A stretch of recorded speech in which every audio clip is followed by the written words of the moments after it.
Hello smarties, welcome back to SC educators.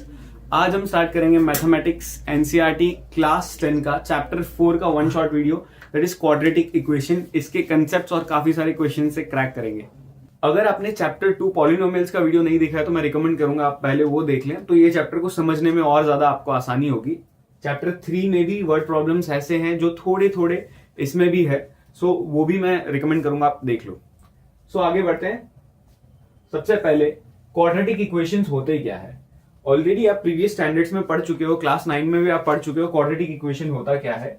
एक general quadratic equation होता है ax² plus bx plus c के form में, यानी यहां पर वेरिएबल क्या है x और x का मैक्सिमम पावर क्या है 2।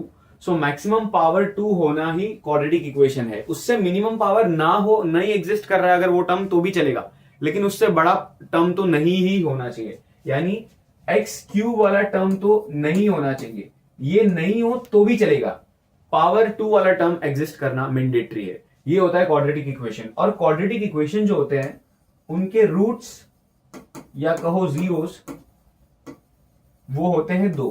क्यों? क्योंकि डिग्री इसकी पॉलिनोमियल की या इस क्वाड्रेटिक इक्वेशन की डिग्री 2 होती है, इसीलिए यहां पर जीरोस या रूट्स कितने होते हैं 2।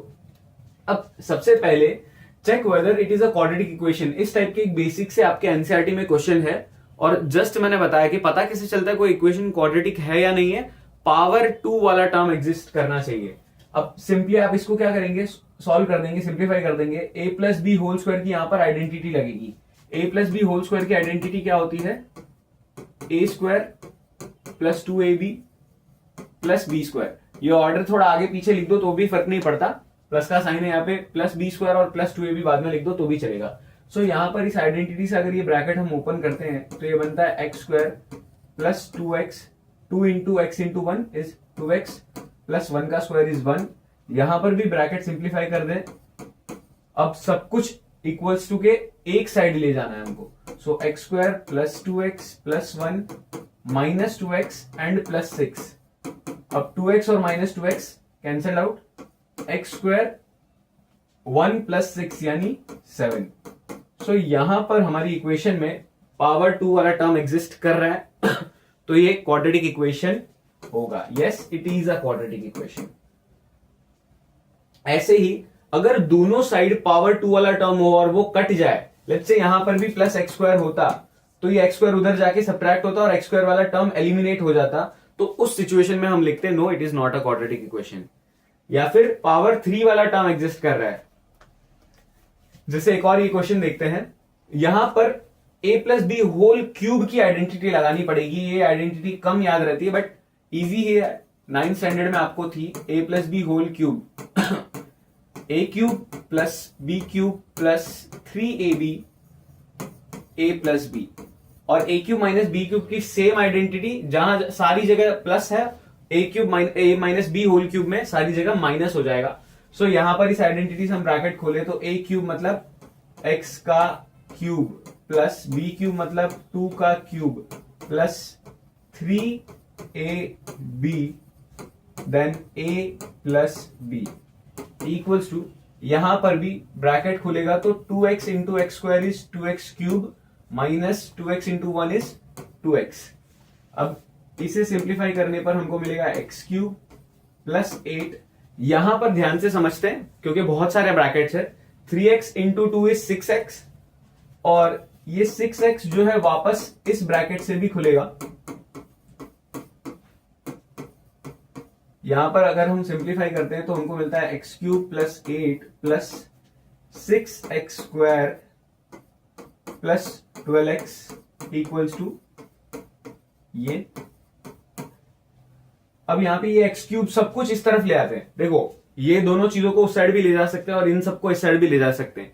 जनरली प्रेफरेबल क्या रहता है, जहां पर जैसे x³ का बड़ा टर्म यहां पर है और यहां छोटा टर्म है, सो छोटे टर्म को हम शिफ्ट करते हैं, या फिर ये टर्म अगर नेगेटिव होता तो उसे हम वहां शिफ्ट करते। सो यहां पे 2x³ जो ऑलरेडी एग्जिस्ट कर रहा है, फिर ये x³ राइट साइड आया तो माइनस x³, देन x² वाला term minus 6x², then x वाले टर्म्स जो कि 2 है, एक तो माइनस का 12x क्योंकि ये शिफ्ट हुआ, और ये टर्म जो ऑलरेडी एग्जिस्ट कर रहा है माइनस का 2x। देन 8 भी शिफ्ट हुआ, सो -8। अब सिंप्लीफाई करने के बाद हमको फाइनल इक्वेशन मिलती है कुछ ऐसी। अब इसमें सबसे बड़ा पावर क्या है, 3, सो ये क्यूबिक इक्वेशन है। क्वेश्चन में बोला जाता है check whether it is a quadratic equation. No, it is not a quadratic equation. I hope the logic is clear. ऐसे टाइप ऑफ क्वेश्चंस में देखिए, अगर आपका थियरी पार्ट में आता है, 2-3 मार्क में आता है, तो आपको ऐसे सॉल्व करके दिखाना पड़ेगा। लेकिन एमसीक्यू में आए तो आप लॉजिकली सोच के दिमाग लगा सकते हो, टाइम बचा सकते हो।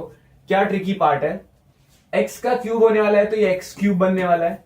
2x into x square is 2x cube, और दोनों के डिफरेंस में एक एक्स क्यूब तो बचेगा ही बचेगा। सो एक्स क्यूब वाला टर्म तो एग्जिस्ट करने वाला ही है। सो ये बाकी सारी चीजें जो है, इसको अगर मैं इग्नोर भी करूं तो कोई फर्क नहीं पड़ रहा है। एमसीक्यू में अगर आता तो मैं डायरेक्ट देख के बता सकता हूं कि ये क्वाड्रेटिक इक्वेशन नहीं है, क्योंकि एक्स क्यूब वाला टर्म एग्जिस्ट कर रहा है, वो कट नहीं रहा है। एक्स स्क्वायर वाला टर्म मैक्सिमम नहीं है। Next, factorisation method. This is very very important. Polynomials में भी हमने देखा था मिडिल टर्म स्प्लिटिंग जिसको बोलते हैं, वही फैक्टराइजेशन मेथड है जिसमें हम जीरोस या रूट्स ढूंढते हैं। अब होता क्या है, वो सिंपली कुछ स्टेप्स आपको फॉलो करने हैं। हर एक क्वाड्रेटिक इक्वेशन को आप आराम से मिडिल टर्म स्प्लिटिंग उसका कर सकते हो। क्या करना है आपको, सबसे पहले dash into dash equal to your first term into last term. और यहां पर मैं टर्म्स की जब भी बात करूं, आपको सिर्फ नंबर्स पे फोकस करना है, वेरिएबल पे नहीं। एक्स स्क्वायर का कोएफिशिएंट क्या है, 1। 1 into -18 is -18। Second step, dash plus dash should be equal to your middle term which is 7।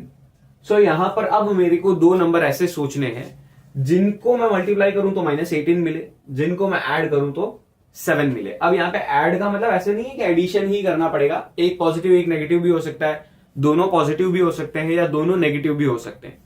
तो उसका लॉजिक क्या है, सिंपली ये जो 18 मिलता है ना मल्टीप्लीकेशन वाला, उसके फैक्टर्स सोचो। अब यहां पे तो 18 बहुत छोटा नंबर है, बड़े नंबर में आप प्राइम फैक्टराइजेशन कर सकते हो, छोटे नंबर में आप सीधा सीधा सोच सकते हो 9 2 18 एंड 9 - 2 इज 7।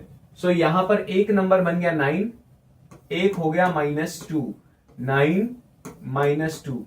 देखो दोनों जगह ये सेटिस्फाई कर रहा है। 9 into -2 is -18, 9 plus minus minus होता है, 9 - 2 इज 7। सो इसका स्प्लिटिंग अगर हम करते हैं तो क्या बनेगा, x square plus 9x -2x -18 equals to 0।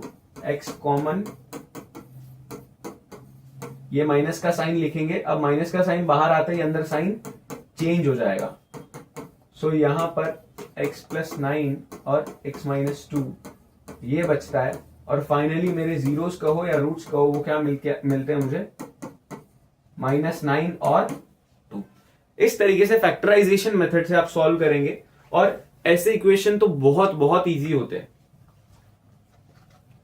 थोड़ी सी डिफिकल्टी बढ़ जाती है कुछ इस तरह के क्वेश्चन में जहां पर रूट सिनेरियो में आ जाता है, but procedure same to same ही है। उसका भी लॉजिक बताऊंगा। Dash into dash, first term into last term, clearly क्या दिख रहा है हमको, √2 इंटू 5√2।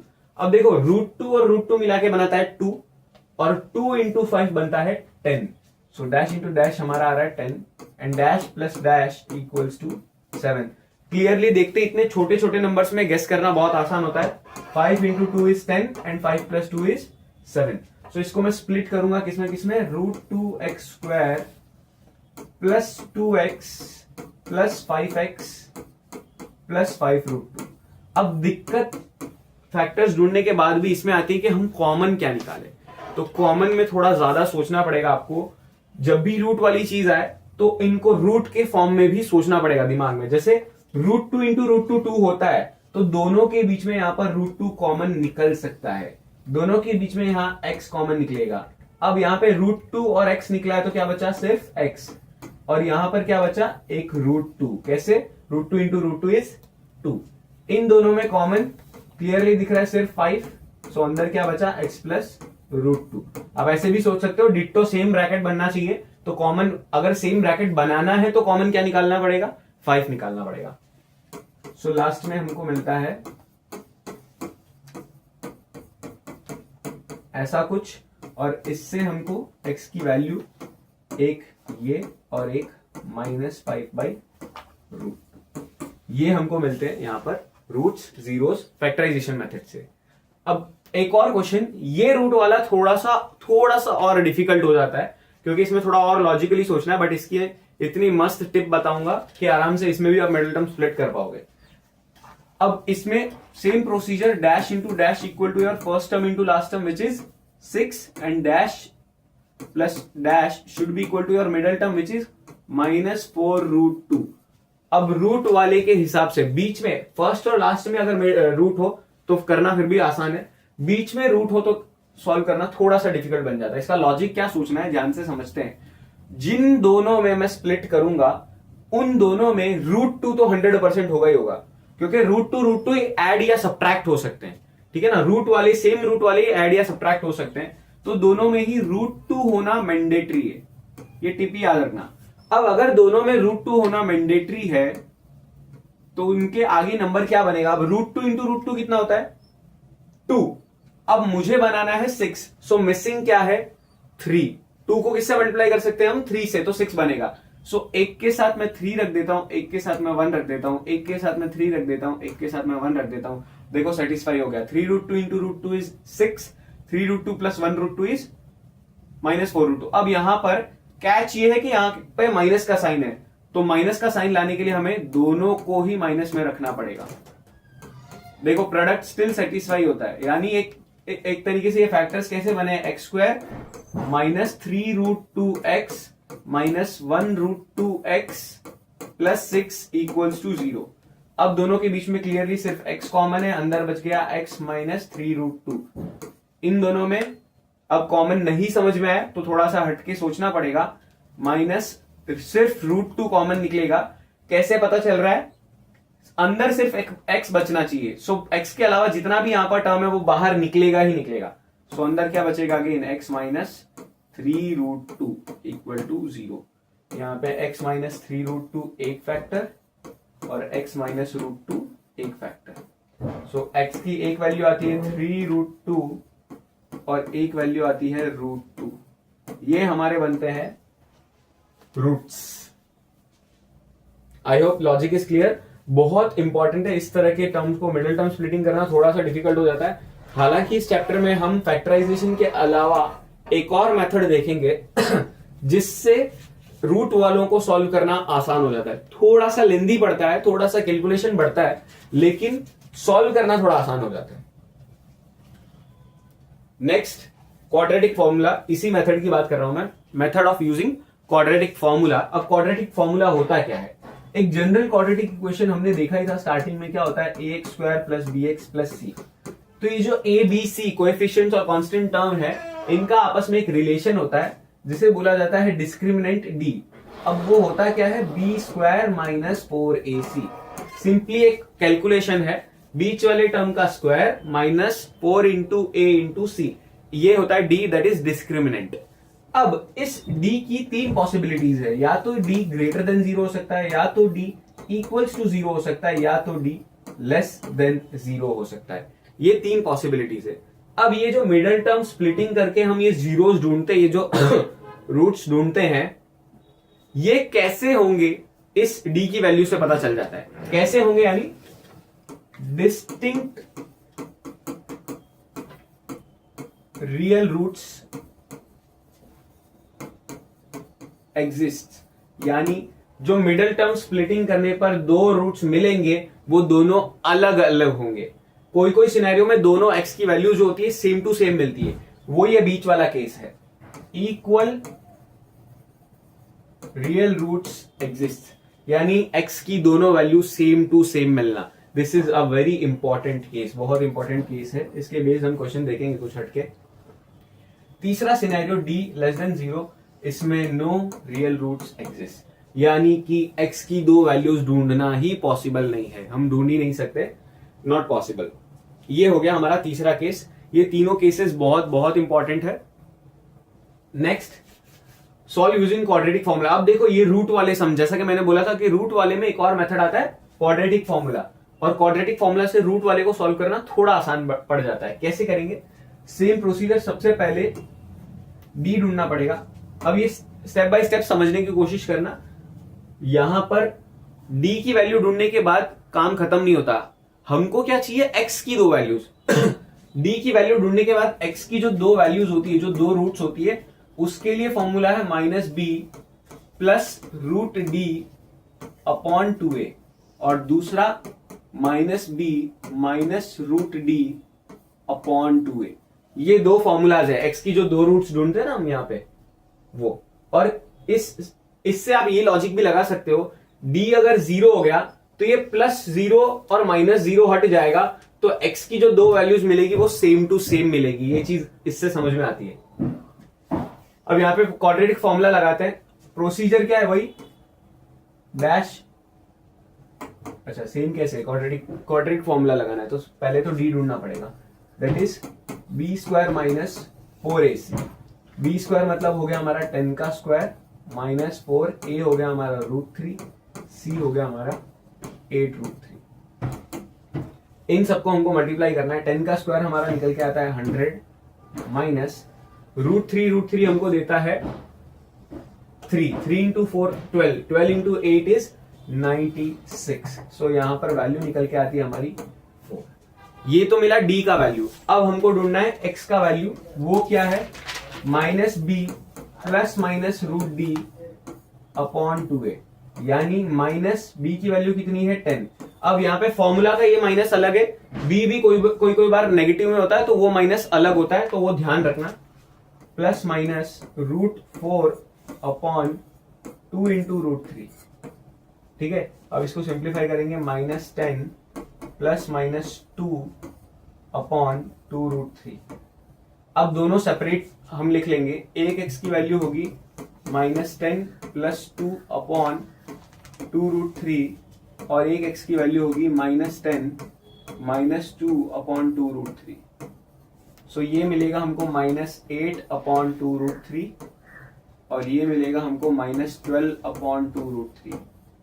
इसमें कटिंग हो सकती है, सिंप्लीफिकेशन करके हमको मिलता है -4 अपॉन √3, और इसमें मिलता है -6 अपॉन √3। इसको भी आप चाहो तो फर्दर कटिंग कर सकते हो। बाकी एक्स की दो वैल्यूज क्वाड्रेटिक फॉर्मूला से आप ऐसे ढूंढोगे। ये होता है तरीका। ये उसके कंपैरिजन में हो सकता है आपको थोड़ा आसान लगे, बस लेंथी जरूर होता है। मिडिल टर्म स्प्लिटिंग छोटा होता है, बट उसमें थोड़ा सा दिमाग हटके लगाना पड़ता है। इजी स्टेप्स है बाकी। Next, nature of roots. इस पे बेस्ड कुछ लॉजिकल क्वेश्चन, जैसे find the value of k for which the quadratic equation has 2 equal roots. अब इक्वल रूट्स वाला जैसे ही इस तरह का क्वेश्चन आए, चाहे एमसीक्यू हो, चाहे 2 मार्क का हो, चाहे 3 मार्क का हो, इक्वल रूट्स वाला टर्म देखते ही दिमाग में एक ही घंटी बजनी चाहिए, दैट इज d = 0। d = 0 मतलब b² माइनस 4ac = 0। और यहां पर वैल्यूज पुट कर दो। अब वैल्यूज पुट करने के लिए पहले ये इक्वेशन थोड़ा सिंप्लीफाई करना पड़ेगा हमको। ब्रैकेट खोलना पड़ेगा, kx² माइनस 3kx प्लस 9।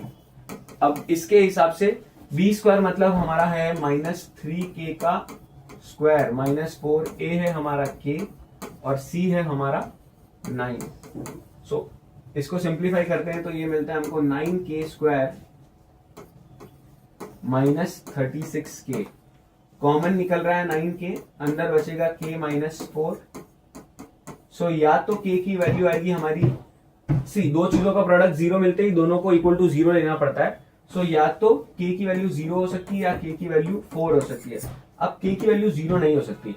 कई बार दो वैल्यूज मिलेगी और दोनों वैलिड हो, ऐसा भी पॉसिबल है। इस सिनेरियो में पॉसिबल नहीं है। क्यों? क्योंकि k अगर 0 हो गया तो ये वाला टर्म हट जाता है, ये वाला टर्म हट जाता है, और हमको मिलता है +9 = 0, which is not possible. So k 0 नहीं हो सकता। हमारा एक ही आंसर आएगा, k = 4। ऐसे थोड़ा थोड़ा लॉजिकली सोचना है। दो वैल्यूज कई बार ऐसे भी मिल सकती है जो दोनों वैलिड हो। यहां पर क्या है, हमारा ये x² ही वाला टर्म ही उड़ जा रहा था। अगर k 0 पुट करूं तो अगर x² वाला टर्म उड़ गया तो वो क्वाड्रेटिक इक्वेशन कैसे रहा, है ना। नेक्स्ट, अब इस चैप्टर के वर्ड प्रॉब्लम्स, ये बहुत इंपॉर्टेंट सेगमेंट आता है। The sum of two numbers is 18 and the sum of the reciprocal is 1/4, find the numbers. इस तरह के जो भी वर्ड प्रॉब्लम्स होंगे उसमें सबसे इंपॉर्टेंट बात, the sum of two numbers. ये पढ़ते ही आपके दिमाग में एक घंटी बजेगी कि दो नंबर्स एक्स एंड वाई। तो पता कैसे चलेगा, चैप्टर 4 का क्वेश्चन है।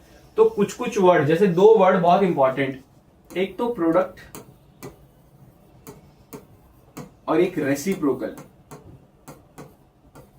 ये टर्म अगर आपको दिख जाए ना तो समझ जाना वो चैप्टर 4 का क्वेश्चन है और आपको वहां पर दो वेरिएबल नहीं लेने। तो दो वेरिएबल नहीं लेने तो सॉल्व क्या कैसे करना है, लेट द नंबर्स बी एक एक्स।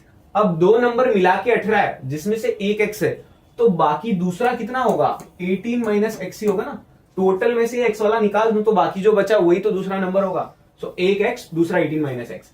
अब इनके रेसिप्रोकल क्या होंगे, 1 अपॉन एक्स और 1 अपॉन 18 माइनस एक्स। और इन रेसिप्रोकल्स का भी sum, the sum of their reciprocals कितना दिया हुआ है, 1/4। सिंपली इसको सॉल्व करेंगे, सॉल्व करने पर मिलेगा quadratic formula, sorry quadratic equation. और क्वाड्रेटिक इक्वेशन आप सिंपली फैक्टराइजेशन मेथड से सॉल्व कर सकते हैं। क्या करेंगे हम, इसमें क्रॉस मल्टीप्लाई करेंगे, ये 1 से मल्टीप्लाई होगा तो बनेगा 18 माइनस एक्स, प्लस ये x भी 1 से मल्टीप्लाई होगा तो बनेगा x, और नीचे ये आपस में मल्टीप्लाई होंगे तो ये बनेगा 18x minus x square equal to 1/4। x और x वाला टर्म गया, 4 उधर मल्टीप्लाई होगा तो 18 इंटू 4 इज 72, और ये वाला टर्म इधर जाएगा तो 18x माइनस एक्स स्क्वायर। ये दोनों टर्म्स को मैं उधर भेज दूंगा। सो फाइनली हमारा क्वाड्रेटिक इक्वेशन बनता है कुछ ऐसा। और इस क्वाड्रेटिक इक्वेशन का आप क्या करोगे, मिडिल टर्म स्प्लिटिंग कर दोगे। अब इसमें थोड़ा सा विथ प्रैक्टिस दिमाग में अपने आप आने लग जाएगा। जैसे मेरे को सीधा पता चल गया यहाँ पे फर्स्ट टर्म लास्ट टर्म 72, बीच में term 18, so 12 into 6 is 72 and 12 plus 6 is 18। तो मिडिल टर्म स्प्लिटिंग कैसे करूंगा इसकी, x square minus 12x minus 6x plus 72। अब 12 और 6 मिला के 18 होते हैं। जब भी दो चीज मिला के मिडिल टर्म बनाते हैं तो दोनों का साइन जो है वो मिडिल टर्म जैसा रखना। दोनों, अगर यहाँ प्लस होता तो दोनों का साइन प्लस, माइनस है इसलिए दोनों का साइन माइनस। कॉमन लेना वगैरह ये सिंपल स्टेप्स बस बाकी बचते हैं यहाँ पर। सो एक एक्स की वैल्यू आती है यहाँ पर 12, एक वैल्यू आती है 6, और दोनों ही वैलिड है क्योंकि लॉजिकली सोचा जाए तो x को अगर मैं 12 मानूं तो 18 माइनस एक्स कितना होगा, 18 माइनस 12 विच इज 6, और x को मैं 6 मानूं तो 18 माइनस एक्स कितना होगा, 12। तो कॉम्बिनेशन देखा जाए तो क्या बन रहा है, the two numbers are, statement लिखेंगे 12 एंड 6। x और 18 माइनस एक्स में 12 पुट करूं तो दूसरा 6 आ जाएगा, 6 पुट करूं तो दूसरा 12 आ जाएगा। तो दोनों के लिए वैलिड है। The required numbers are 12 and 6। So next यहाँ पे वर्ड प्रॉब्लम देख लेते हैं, 2 डिजिट नंबर वाला। अ 2 digit number is such that the product of its digits is, यहाँ पे 8 दिया हुआ था, क्वेश्चन में थोड़ा सा एरर है, यहाँ पे 16 आएगा। सो सबसे पहले तो अगेन 2 डिजिट नंबर वाला क्वेश्चन चैप्टर 3 में भी था, तो चैप्टर 4 का है वो आइडेंटिफाई कैसे करेंगे। जस्ट मैंने टर्म बताया था प्रोडक्ट, प्रोडक्ट वर्ड देखते ही आपके दिमाग में घंटी बजनी चाहिए कि ये चैप्टर 4 का क्वेश्चन है। तो हमको क्या दिया हुआ है, दो नंबर्स है जिनका प्रोडक्ट, आप चाहो तो इस तरह के सम्स को 2 वेरिएबल में भी कन्वर्ट कर सकते, स्टार्टिंग में ले सकते हो 2 वेरिएबल, आगे जाके वो एक वेरिएबल का क्वाड्रेटिक इक्वेशन ही बनेगा। सो एक्स वाई 2 डिजिट नंबर है जिनके डिजिट्स का प्रोडक्ट, सी एक्स और वाई डिजिट्स है और उनका प्रोडक्ट यानी एक्स इंटू वाई, वो कितना दिया हुआ है हमको, एक्स इंटू वाई हमको दिया हुआ है 16।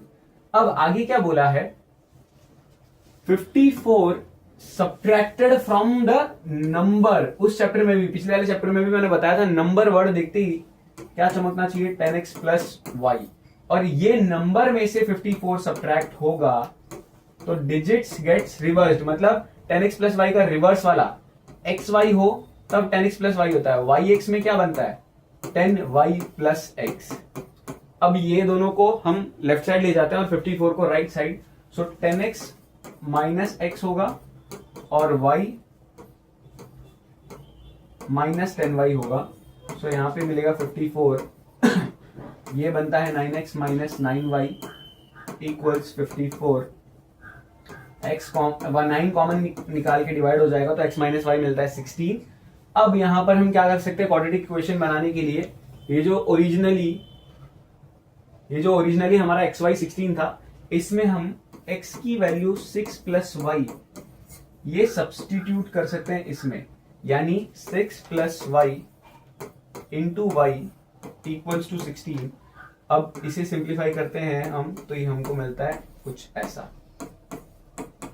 ठीक है, अब मिडिल टर्म स्प्लिटिंग करेंगे, 8 2 16 and 8 and 2 is 8 minus 2 is 6, so 8y square plus 8y minus 2y minus 16 equals to 0, y common y plus 8, 2 common y plus 8।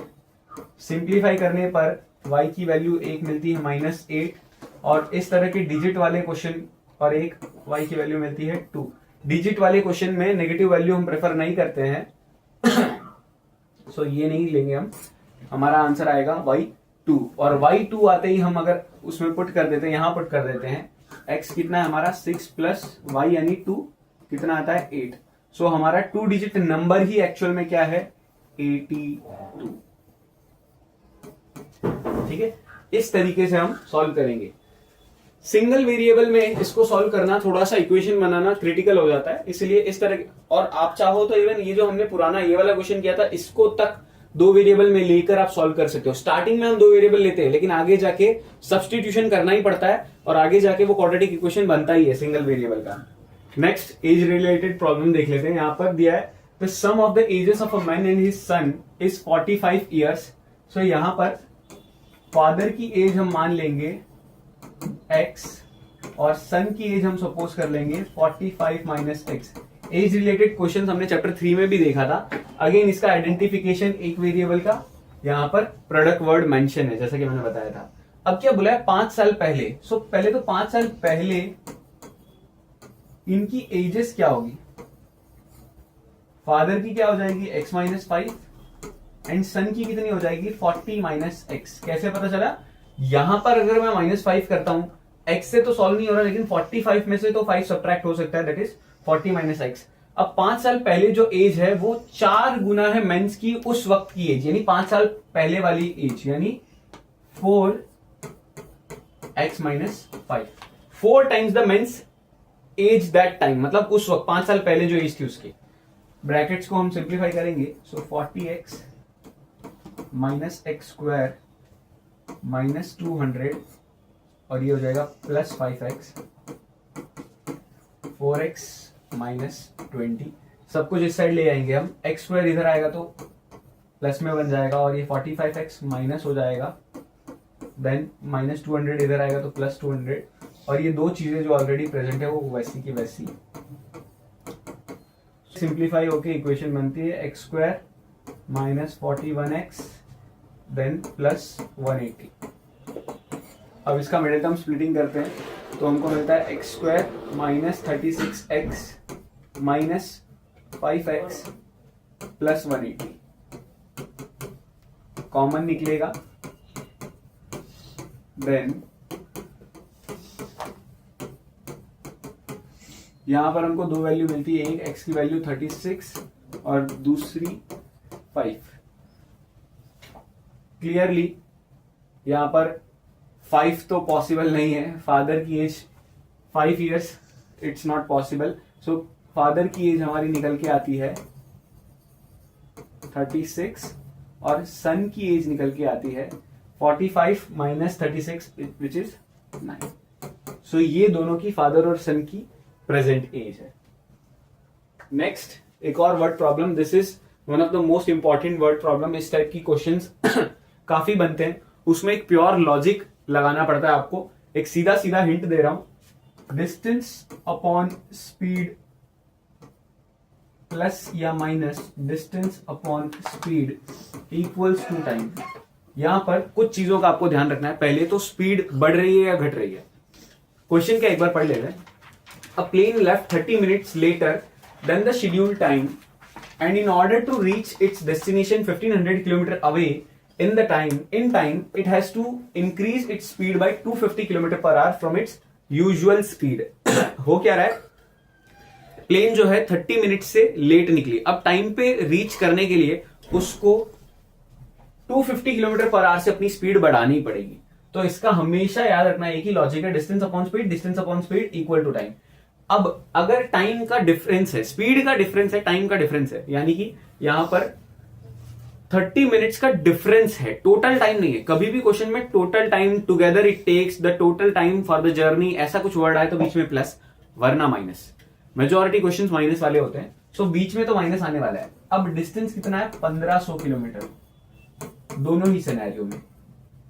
Speed क्या हो रहा है? बढ़ रहा है। तो कभी भी प्लस वाली चीज आए तो वो बाद में लिखनी है, माइनस वाली चीज आए तो पहले लिखनी है, और दोनों आए तो सेम, माइनस पहले प्लस बाद में। यानी ओरिजिनली स्पीड एक्स थी, तब कुछ टाइम लग रहा था, ठीक है ना, और फिर स्पीड 250 किलोमीटर पर आवर से बढ़ा दी, तब कुछ टाइम लग रहा है, और दोनों के बीच में टाइम डिफरेंस कितना है? 30 मिनट्स। और क्योंकि ये किलोमीटर पर आवर की बात चल रही है, सो टाइम को हमें कन्वर्ट करना पड़ेगा, दैट इज 30 मिनट्स हो गया हमारा 1/2 आवर्स। इस तरीके से फिक्स आपको प्रोसीजर फॉलो करना है, कितने भी स्पीड टाइम के ऐसे क्वेश्चन है। बाकी का प्रोसीजर सेम है, आपको क्रॉस मल्टीप्लाई करना है, that is 1500 into x plus 250 minus 1500 x upon x square plus 250 x equal to 1/2। यहां पर ये ब्रैकेट्स खुलेंगे, सो 1500 इंटू पहले तो 25 मल्टीप्लाई करना पड़ेगा, सो ये हो जाएगा 250 और 125 विच इज 375, और पीछे जीरोस लग जाएंगे हमारे 3, ठीक है। सो ये बनेगा 375 1 2 3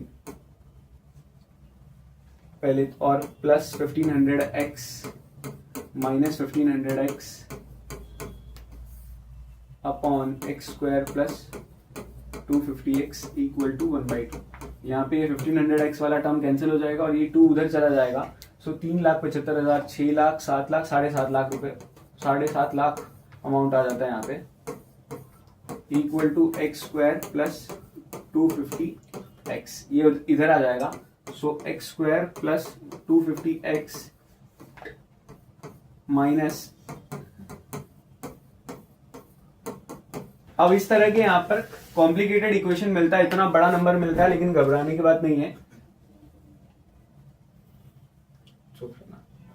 अब इस तरह का कॉम्प्लिकेटेड अगर इक्वेशन मिलता है तो घबराने की बात नहीं है, कहीं ना कहीं ऐसे एस्टिमेशन से वैल्यूज आपको पास पास में मिलेगी। जैसे ये 7,50,000, तो 1000 इंटू 750, क्लियरली डिफरेंस 250 का है, और उनको मल्टीप्लाई करने पर हमको 7,50,000 भी मिलता है, यानी x square plus 1000x minus 750x minus 7,50,000, common निकला x, यहां पर कॉमन निकलेगा 750 प्लस आ जाएगा 1000। सो एक तो x की वैल्यू मिलती है माइनस में, that is -1000 which is not possible, क्योंकि स्पीड कभी नेगेटिव नहीं हो सकती। एक x की वैल्यू मिलती है 750, सो इतना किलोमीटर पर आवर ओरिजिनली जो फ्लाइट थी उसकी स्पीड थी, और एरोप्लेन की, और उसके बाद 250 किलोमीटर पर आवर से स्पीड बढ़ा दी, मतलब 1000 कर दी थी टाइम पे पहुंचने के लिए। आई होप समझ में आया होगा। एक बार इसको वापस से आप सॉल्व करेंगे, वापस से आप देख लो, बहुत अच्छा सम था। नेक्स्ट ज्योमेट्री प्रॉब्लम्स, ये भी बड़े इजी से क्वेश्चन होते हैं, इसमें खास करके राइट एंगल ट्राइंगल के क्वेश्चंस आते हैं। Hypotenuse of right angle triangle is 6 metre more than twice the shortest side. तो सबसे पहले तो एक राइट एंगल ट्राइंगल बना लेते हैं, इसको शॉर्टेस्ट साइड, इसको लॉन्गेस्ट साइड तो हाइपोटेन्यूज ही होती है, ये शॉर्टर, ये लॉन्गर, और ये सबसे लार्जेस्ट साइड। हाइपोटेन्यूज के बारे में क्या दिया हुआ है? 6 metre more than twice the shorter. पहले तो शॉर्टर को x मान लेते हैं, अब 6 more than twice the shorter मतलब ये हो गया 6 more than twice the shorter, and the third side is 2 metre less than the hypotenuse. इसमें 2 मीटर लेस करूं तो क्या मिलेगा? 2x प्लस 4, क्योंकि 6 में से ही 2 सब्ट्रैक्ट हो सकता है, इसके साथ तो हो नहीं सकता। अब इसका सिंपली आपको लगाना है पाइथागोरस थ्योरम, हाइपोटेन्यूज का स्क्वायर इक्वल टू बाकी दोनों साइड्स के स्क्वायर का सम, ठीक है। यहां पे लग जाएगा आपका a plus b whole square की आइडेंटिटी, सो ये बनेगा 4x स्क्वायर प्लस 2ab, मतलब 2 into 6, 2 into 2 4, 4 into 6 is 24x plus 20 plus 36 b square. यहां पर भी identity, so 4x square plus 16x plus 16 plus x square. अब यहाँ पे ध्यान से देखा जाए तो 4x स्क्वायर तो कट ही हो जाएगा, बाकी सब कुछ इस साइड ले लेते हैं। सो सबसे पहले तो एक एक्स स्क्वायर ऑलरेडी जो प्रेजेंट है, फिर ये 16x जो प्रेजेंट है,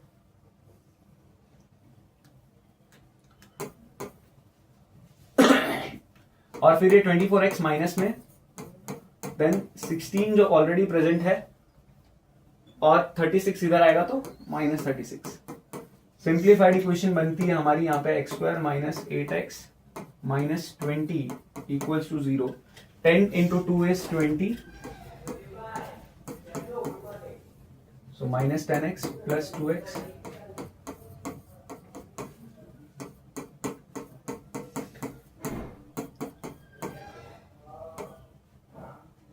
यहाँ पे 2 कॉमन निकलता है,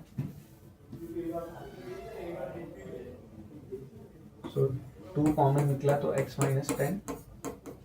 एक x की वैल्यू आती है 10 विच इज पॉसिबल, एक वैल्यू आती है minus 2 which is not possible.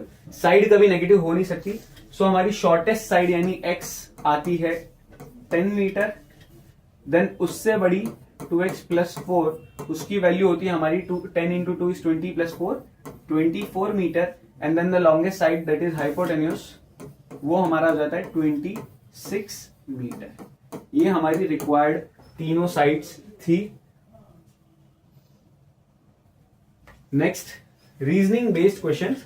इस तरह के क्वेश्चंस थोड़े ट्रिकी पार्ट बन जाते हैं, बट इसका सेम फंडा है जो मैंने आपको यहां पर बताया था। इस टाइप के क्वेश्चन में सेम फंडा, सेम लॉजिक आपको यहां पे लगाना है।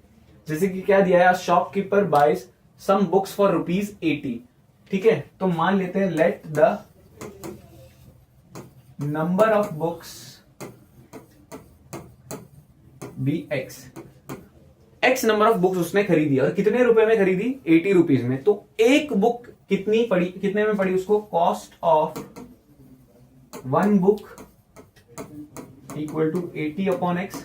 क्योंकि नंबर ऑफ बुक से डिवाइड करूंगा तो ही तो मुझे एक बुक पता चलेगा, एक बुक का कॉस्ट पता चलेगा। If he had bought 4 more books for the same amount, each book would have cost ₹1 less। तो यानी कि अगर 4 बुक वो और खरीद लेता सेम अमाउंट पे, तो उसको एक बुक की कीमत ₹1 से कम मिलती। तो सेम लॉजिक है, अमाउंट क्वांटिटी। अब 4 बुक वो ज्यादा खरीद रहा है, यानी प्लस वाला केस हमेशा बाद में। ये नॉर्मल कॉस्टिंग थी, ये सस्ते वाली कॉस्टिंग थी, और दोनों की कॉस्टिंग का डिफरेंस कितना है, ₹1। ठीक है, ये पहले उसको पर बुक कुछ कॉस्ट में पड़ रही थी, और इसमें पर बुक कॉस्ट जो है सस्ती पड़ रही थी, ₹1 कम से पड़ रही थी, इसीलिए दोनों का डिफरेंस कितना है, 1। क्रॉस मल्टीप्लाई करेंगे, so 80x plus 320 minus 80x upon x square plus 4x equal to 1। 80x cancelled out, ये उधर चला जाएगा। थोड़ा डायरेक्ट अगर मैं लिखूं, ये इधर गया 1 के पास, यहां पर हमारा क्वाड्रेटिक इक्वेशन बनेगा x square plus 4x minus 320। ये बन गया हमारा क्वाड्रेटिक इक्वेशन, जिसका मिडिल टर्म स्प्लिटिंग करके आप x की वैल्यू ढूंढ सकते हो, ओरिजिनल अमाउंट ढूंढ सकते हैं, find the number of books he bought. मैं चाहूंगा कमेंट बॉक्स में आप बताओ मुझे इसका आंसर क्या आता है, मिडिल टर्म स्प्लिटिंग से x की वैल्यू क्या आती है। यहां पर हमारा चैप्टर खत्म होता है। Thank you so much for watching. I hope आपको सारे कंसेप्ट समझ में आए होंगे। मिलते हैं नेक्स्ट वीडियो में।